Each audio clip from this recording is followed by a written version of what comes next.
Happy birthday బంగారం. ఆశీర్వదించండి తాతయ్య. నిండు నూరేళ్లు ఆయురారోగ్య ఐశ్వర్యాలతో వర్ధి. నిన్ననే తన పేరు మీద S² S ఇన్ఫ్రాకాన్ లో ప్లాట్ తీసుకున్నాం. S² S Infracon.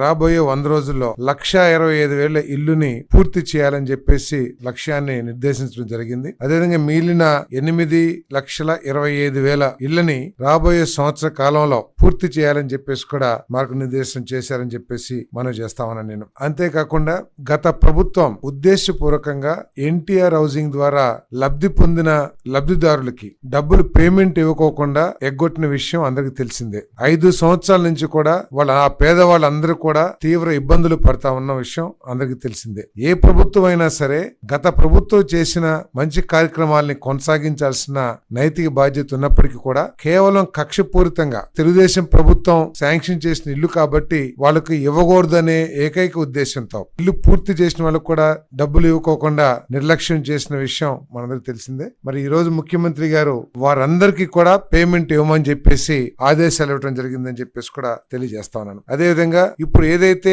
Housing programme జరుగుతుందో వాటి మీద ఎంక్వైరీ వేసి ఎక్కడైనా సరే అనర్హులైన లబ్ధిదారులు ఉన్నారా, తర్వాత మోడర్న్ టెక్నాలజీస్ వినియోగించుకుని నిర్మాణంలో ఏమన్నా లోపాలు ఉన్నాయా, పేదవాడికి నష్టం జరగకోకుండా అన్ని విషయాల్ని కూడా పరిశీలించమని చెప్పేసి కూడా ఆదేశించడం జరిగిందని చెప్పేసి నేను మనవి చేస్తా ఉన్నాను.